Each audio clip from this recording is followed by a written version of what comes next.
Je vais parler, certes, un peu de diabète, mais je vais parler beaucoup plus de maladies non transmissibles. Aujourd'hui, on n'a pas arrêté de dire le diabétique. Nous, on a plutôt une vision santé publique. Moi, je suis plutôt santé publique. Pour nous, c'est le diabète. En fait, c'est beaucoup plus la maladie que le malade, le patient lui-même. Et donc, c'est un peu le cœur de notre métier. Donc, comme j'ai dit, je vais parler des défis des maladies non transmissibles à l'échelle mondiale, internationale. Je laisserai peut-être le contexte national pour Dr Belkhal. Et je vais parler un peu du défi en termes de mortalité et morbidité à l'échelle internationale, du fardeau économique et encore des chiffres. Les engagements mondiaux, c'est quoi les engagements de notre pays en termes de maladies non transmissibles? On s'est engagé sur quoi? Le Maroc et puis les autres pays. Je parlerai de quel progrès en matière de maladies non transmissibles. Et puis je vais parler un peu parce que c'est pas une fatalité, c'est quoi les best buys, enfin les meilleures pratiques. L'OMS adore parler de best buys. On va en dire quelques mots. Donc, tout d'abord, on est en train de parler de maladies non transmissibles, maladies chroniques. On parle de quoi en fait?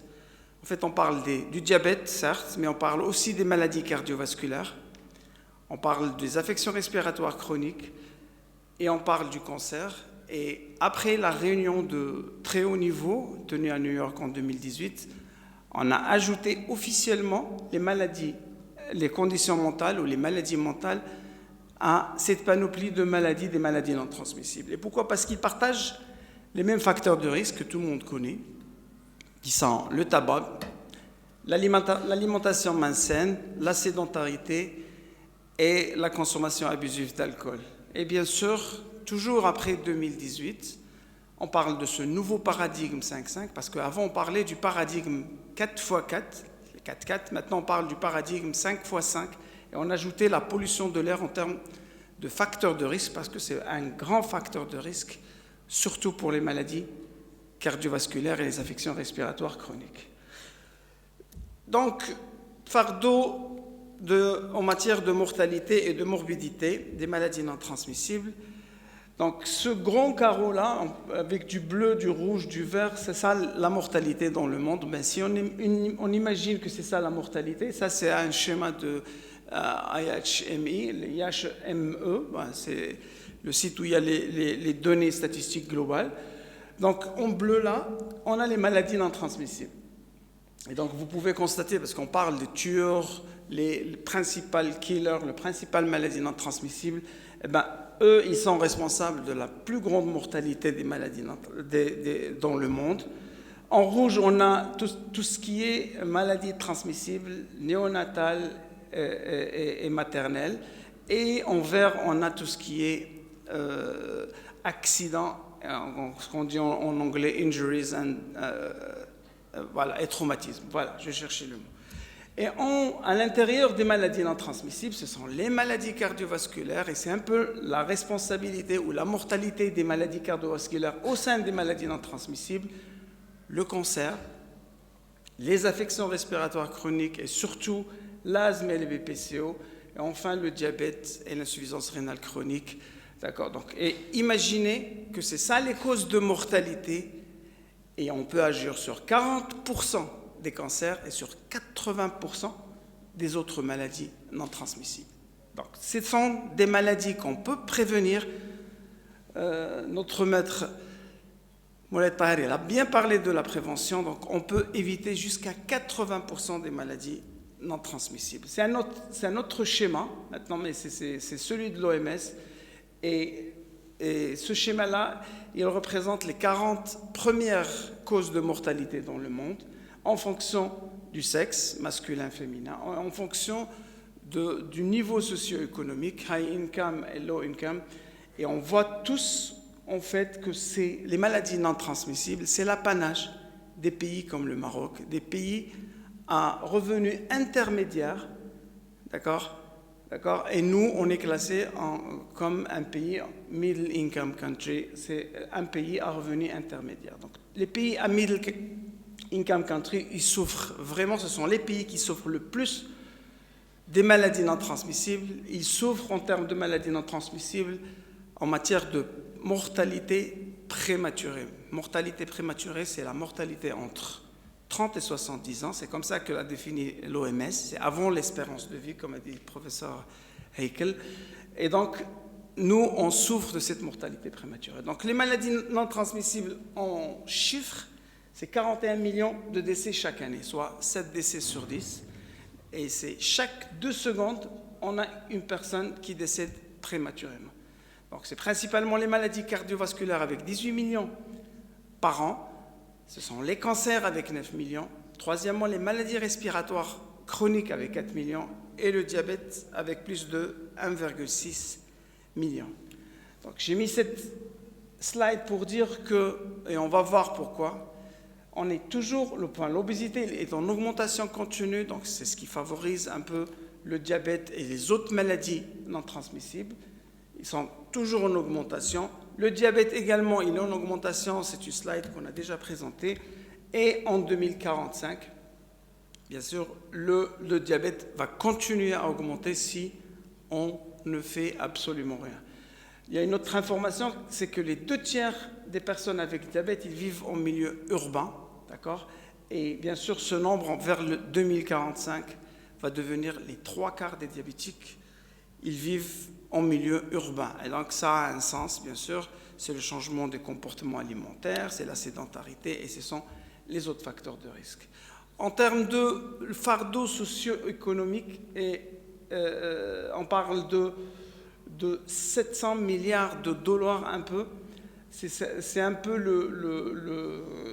les pertes économiques qui sont cumulées, qui sont dues aux 4 maladies non transmissibles depuis 2011 jusqu'à 2025. Et ces pertes cumulées pour l'économie mondiale pourraient atteindre 47 milliards de dollars d'ici 2030. Je crois que c'est un coût qui est énorme, vraiment énorme, et on doit vraiment, je dirais, prendre conscience du fardeau de ces maladies. Il y a aussi ce qu'on appelle la couverture sanitaire universelle, la CSE.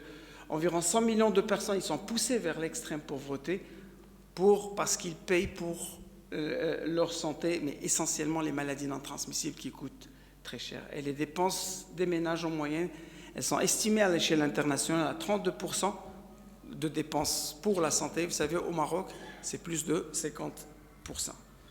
Donc, si on parle un peu des engagements mondiaux pour prévenir et traiter les maladies non transmissibles, bien, sachez que les maladies non transmissibles, c'est des maladies que les chefs d'État ils se réunissent pour discuter des maladies non transmissibles à New York. D'accord ? Et on a eu déjà 3 grandes réunions, on appelle ça les réunions de très haut niveau.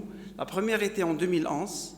Et pour parler des maladies non transmissibles, vous savez, la première stratégie mondiale, elle est sortie en 2000. Ça veut dire finalement la conscience et la prise de conscience pour lutter contre les maladies non transmissibles, ce n'est pas quelque chose de très très très ancien, hein. Ça n'a même pas 20 ans. Hein. La première stratégie mondiale, elle est en 2000. La première réunion de très haut niveau était en 2011, puis on a eu une deuxième réunion en 2014, et dernièrement, 2018, c'était la 3e réunion de haut niveau. Il y a beaucoup de recommandations, il y a beaucoup d'engagements, les pays se sont tous engagés. Déjà, il y a les 9 cibles mondiales de l'OMS, on appelle les 9 cibles volontaires, où tous les pays se sont engagés pour réduire de 25% la mortalité due aux maladies non transmissibles.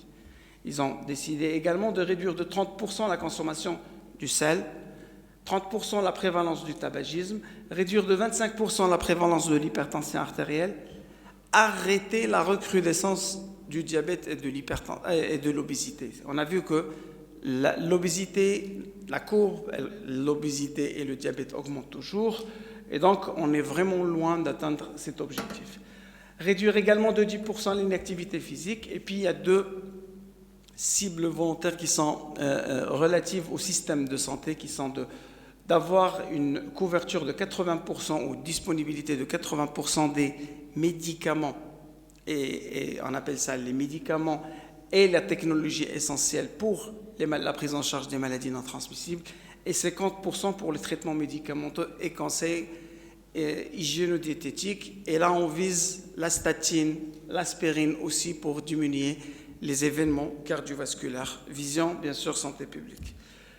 Le deuxième engagement qui est le SDG ou les ODD, les objectifs de développement durable, tous les pays se sont engagés à réduire du tiers la mortalité prématurée qui est due aux maladies non transmissibles à l'horizon de 2030. Et puis il y a deux indicateurs traceurs qui sont la mortalité qui est due aux maladies cardiovasculaires, le cancer, le diabète et les maladies respiratoires chroniques.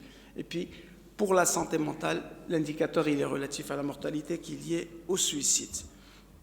Maintenant, on parle de quel progrès. Il y a eu énormément d'efforts, il y a des stratégies, des plans d'action, beaucoup d'efforts qui ont été faits en matière de maladies non transmissibles. Mais en fait, quel résultat? Le résultat, les progrès vers la réalisation de ces engagements, ils ont été vraiment décevants. Et sachez que le dernier rapport qui était en mai 2016, il avait montré que la prévalence de l'hyperglycémie et du diabète, elle est toujours en augmentation. La prévalence du surpoids, de l'obésité, ils sont toujours en augmentation. Et donc, on n'a pas bien travaillé. Le World Health Statistics de 2017, il dit qu'on est vraiment très loin et tous les efforts restent vraiment très insuffisants pour atteindre l'objectif 3.4 qui est de réduire la mortalité du tiers à l'horizon de 2030. Et ceci pourquoi?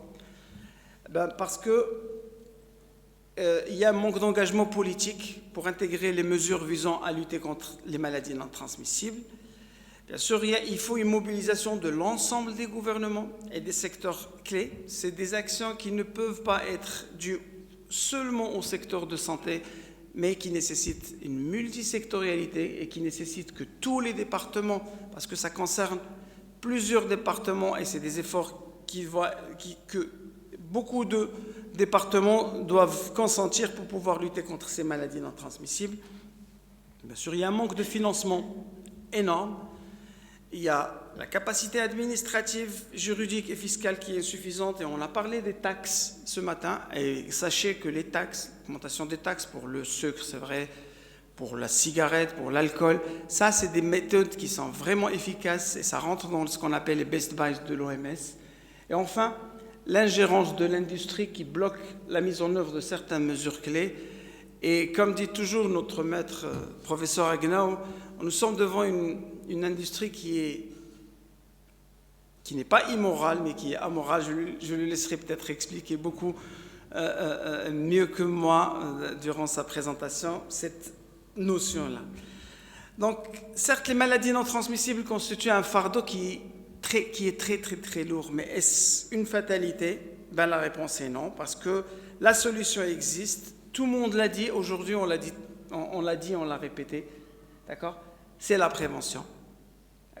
Alors, il y a des évidences scientifiques qui montrent qu'on peut, comme j'ai dit tout à l'heure, réduire de 40% les cancers, 80% des maladies cardiovasculaires, les accidents vasculaires cérébraux et le diabète de type 2. Et bien sûr, la troisième, excusez la qualité de cette diapo, 100%, c'est qu'il faut agir et agir maintenant. Donc, c'est quoi les best buys? Les best buys, c'est des recommandations. Il y a 16 best buys, il y a 86 good buys, on dit ça, c'est pas mais good buys dans le sens qui sont bons, d'accord, et qui sont approuvés et qui ont été approuvés déjà durant l'Assemblée mondiale de la santé en mai 2017. Quand on dit qu'ils étaient approuvés dans l'Assemblée mondiale, ça veut dire que tous les pays, les États membres, les 194 États membres, ils ont dit oui pour ces actions et pour les mettre en œuvre. Et c'est quoi finalement? C'est réduire le tabac, réduire l'utilisation de l'alcool, réduire la sédentarité, réduire la mauvaise alimentation, si on peut appeler ça comme ça, manager les maladies cardiovasculaires et le diabète et prévenir, bien sûr, et manager le cancer. Ils sont en détail, il y a beaucoup d'articles sur les best buys, d'accord, on ne va pas les détailler. Et sachez que la synergie, si on agit sur tous ces facteurs, d'accord, c'est comme ça qu'on peut atteindre notre objectif qui est de réduire du tiers la mortalité prématurée due aux maladies non transmissibles.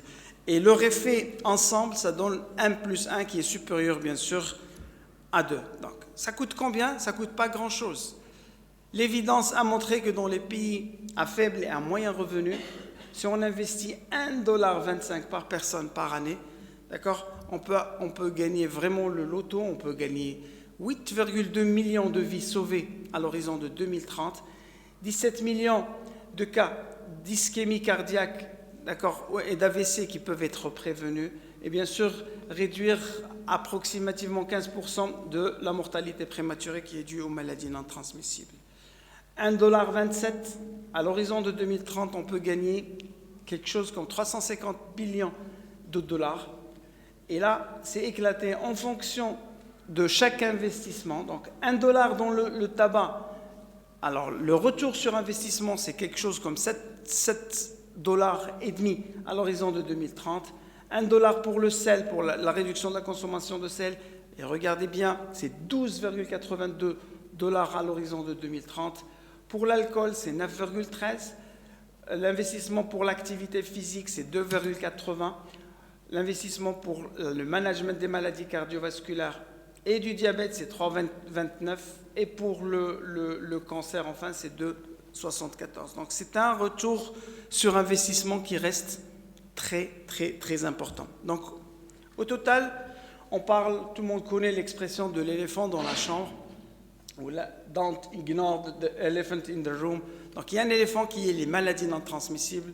Je crois que c'est grand temps d'agir et il faut agir maintenant et je vous remercie.